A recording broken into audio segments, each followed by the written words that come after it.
গোলাঘাট ডেকা দলাখলীয়া নামঘৰত মহানায়ক অসম কণ্ঠ জুবিন গাৰ্গক শ্ৰদ্ধাঞ্জলি জনাই ভাওনা প্ৰদৰ্শন কৰিলে গাঁৱৰ ন পুৰণি শিল্পী সমাজে।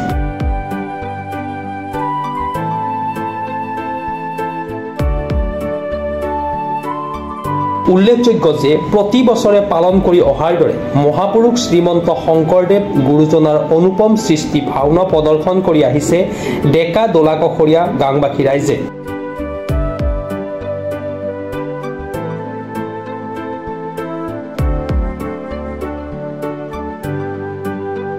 এক ব্যতিক্ৰমী পদক্ষেপেৰে গাঁৱৰ ন পুৰণি শিল্পীসকলৰ দ্বাৰা অভিনয় কৰা বেন পৰাজয় পিঠু অৱতাৰ নামৰ মহাপুৰুষীয়া নাটকখনৰ মুখ্য পৰিচালক কমলেশ্বৰ দুৱৰাই জানিবলৈ দিয়ে যে সম্পূৰ্ণ পুৰণা পদ্ধতিৰে ভাওনা ভাগ কৰা হৈছে।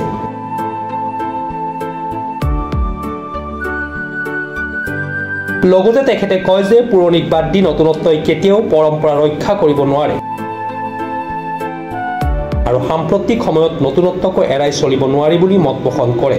এইটো ক্ষেত্ৰত আমি প্ৰকৃততে যোৱা তিনি আহোঁ অৰ্থাৎ আজি শনিবাৰ নহয় যোৱাটো শনিবাৰতে আমি ভাওনা ভাগ আমি কৰিবলৈ লৈছিলোঁ, কিন্তু হঠাৎ জুবিন গাৰ্গৰ অকালে মৃত্যু হোৱাত আমি সেইদিনাখনে এটা শ্ৰদ্ধাঞ্জলি অনুষ্ঠান কৰি আমাৰ নাম সামৰণি ভাগ আমি সামৰিলোঁ। যিহেতুকে নাম সামৰণি এটা আধ্যাত্মিক মাংগলিক এটা উৎসৱ, গতিকে সেইটো আমি তেওঁৰ নামতে উৎসৰ্গা কৰি তেওঁৰে মানে সদগতি প্ৰাৰ্থনা কৰি পেলাই আমি নামষাৰ কৰিলোঁ। কিন্তু যিহেতুকে ভাওনা ভাগ অলপ মনোৰঞ্জনৰ প্ৰশ্ন এটা সোমাই আছে, সেইটো কাৰণে আমি ভাওনা ভাগ তেওঁ মানে তেওঁৰ প্ৰতি শ্ৰদ্ধা জনাই আমি বাতিল কৰিলোঁ আৰু আজিৰ দিৱসত আমি সেয়া ভগৱন্তৰ চৰণত ভাওভাগ আমি পঠাবৰ কাৰণে দিহা কৰিলোঁ।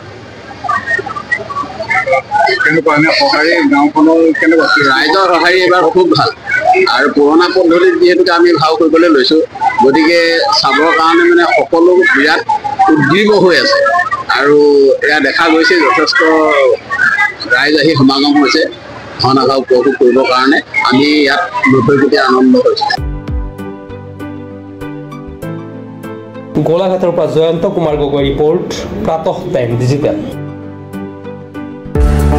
অসমৰ নপুৰণি কবি সাহিত্যিকৰ বাবে সুখবৰ। প্ৰভাতী অসম সংবাদ গোষ্ঠীৰ দ্বাৰা পৰিচালিত সাপ্তাহিক কবচে আয়োজন কৰিছে এখন কাব্যগ্ৰন্থৰ প্ৰতিযোগিতা। সগৌৰৱেৰে ৩০টা বৰ্ষত খোজ থোৱা অসমীয়া সাপ্তাহিক কবচ কাকতখনৰ উদ্যোগত কাব্যগ্ৰন্থ প্ৰতিযোগিতাৰ আয়োজন কৰা হৈছে। ২০২২ চনৰ পৰা বৰ্তমানলৈ প্ৰকাশিত অসমীয়া কাব্যগ্ৰন্থ দুকপিৰ লগতে লেখকৰ সম্পূৰ্ণ নাম ঠিকনা সখীয়াকৈ লিখি অহা ৩০টা মেম্বৰৰ ভিতৰত তলত দিয়া ঠিকনা ডাকযোগে পঠাব পাৰিব।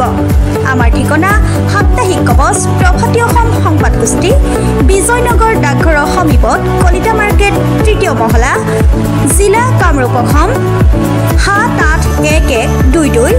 মোবাইল নম্বৰ হৈছে ৯৪৩৫১১৪৬৬৬ অথবা ৬০০৩৯৭1898 অথবা ৯৮৬৪০৮৪৬০০ অথবা কাৰ্যালয়ত হাতে হাতে জমা দিব পাৰিব। এই প্ৰতিযোগিতাত বয়সৰ কোনো সীমা নাই। অহা জানুৱাৰী মাহত ফলাফল ঘোষণা কৰাৰ লগতে বঁটাসমূহ বিতৰণ কৰা হ'ব। সকলো প্ৰতিযোগীকে মানপত্ৰ প্ৰদান কৰা হ'ব।